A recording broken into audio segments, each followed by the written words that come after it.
홍수정의 유튜브 홍수정입니다.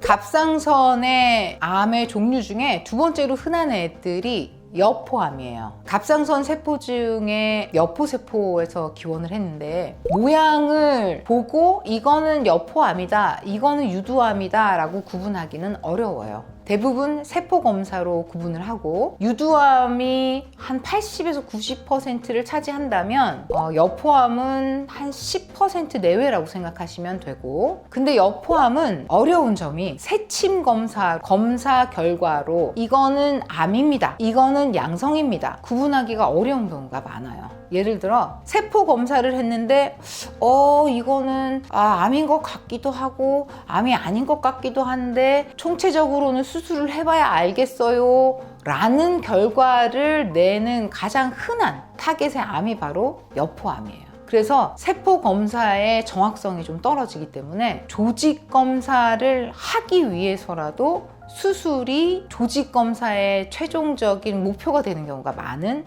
암종이라, 세포 검사를 했는데 의사가 수술해야지 결과를 알겠다는데 원래 세침 검사하면 암인지 아닌지 아는 거 아닌가요? 라고 일반인들한테는 이해가 납득이 안 될 거예요. 그러나 이 여포암의 경우에는 피막의 침윤 정도에 따라서 결정이 될 수가 있기 때문에 실질적으로는 총체적으로 수술된 절단면을 보고 이건 암종이다, 이건 암종이 아니라 양성이다 라고 최종 결과가 나오는 경우가 있어서 수술로 최종 결과를 받고 재수술로 암 수술을 하는 경우가 종종 있는 경우가 바로 이 여포암에 해당이 돼요. 물론 예후가 유두암만큼 좋지는 못하지만 그래도 치료가 잘 될 수 있기 때문에 너무 걱정은 안 해도 될 것 같고요.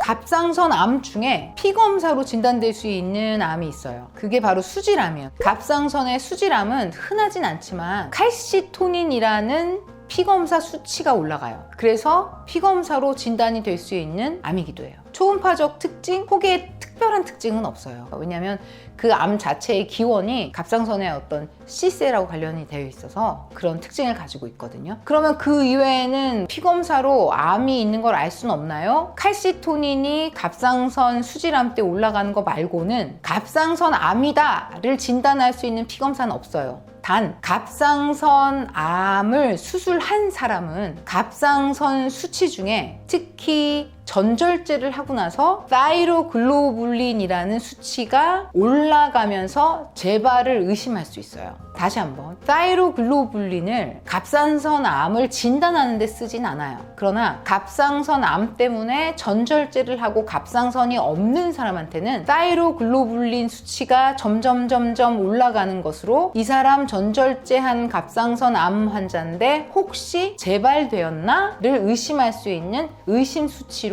항상 추적 검사를 해요. 즉 갑상선 수술을 한 사람들은 전절제를 했을 경우 정기적으로 타이로글로불린 수치를 보면서 재발을 추적한다 라고 생각하시면 돼요. 그러면 갑상선 수질암의 경우만 칼시토닌이라는 갑상선 수치로 암을 진단할 수 있다 라고 생각하시면 되고, 과거에는 교과서에서 갑상선 암이 TSH라는 뇌하 수체에서 분비되는 갑상선 자극 호르몬 때문에 만들어지는 암이 아니냐라는 가설이 있긴 했지만 최근에는 거기에 대한 반론이나 연구가 많이 되고 있기 때문에 갑상선 자극 호르몬 때문에 갑상선 암이 생긴다라는 이론은 지금은 거의 통하지 않고 있어요. 그래서 피검사 수치로 TSH가 높으면 갑상선 암을 의심하는, 혹은 TSH 수치를 낮춰서 갑상선 암이 안 생기려고 하는 노력은 최근에는 시행되고 있지 않기 때문에 갑상선 암을 TSH와 관련되어서 피검사하지는 않습니다.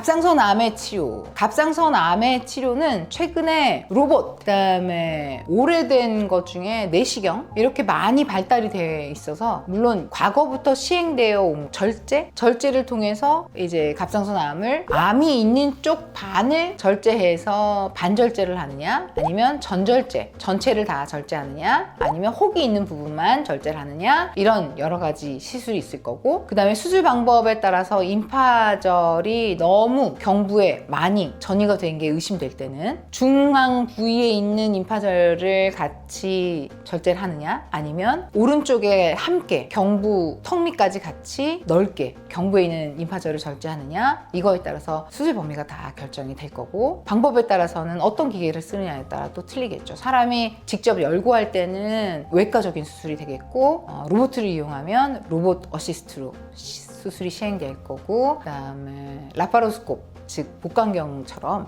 내시경으로 쓰면 내시경을 이용한 갑상선 절제술이 될 겁니다. 근데 수술은 여러 가지가 있고, 범위에 따라서 수술 명칭이 다 달라지고, 임파절 전이 여부에 따라서 방향 그리고 범위도 다 달라지는 거라, 암의 수술은 그렇게 정리하시면 되고, 암의 수술을 하고 그러면 어떤 치료를 하냐, 암의 수술 후에는 전절제를 했을 경우, 암이 심할 경우는 방사성 요오드, 즉 방사성 요오드는 갑상선 세포에 특이하게 같이 붙는 방사성 동위 원소를 집어넣어요. 그래서 갑상선 세포를 추적하는 기능을 가진 애들을 붙여서 암세포들을 죽이는 거죠. 그게 방사성 동위 원소를 이용한 시술이 되는 거예요. 그것들은 보통 반절제나 아니면은 부분절제를 하신 분들은 갑상선이 남아있기 때문에 하실 수 없고, 전절제를 한 경우 갑상선이 없는 환자들을 중심으로 남아있는 암세포들을 타겟하여 갑상선 암의 재발을 막기 위해서 하는 치료이기 때문에, 그런 상대를 대상으로 추가적으로 재발을 막기 위해서 시행될 수 있고, 당연히 갑상선을 없앴기 때문에 혹은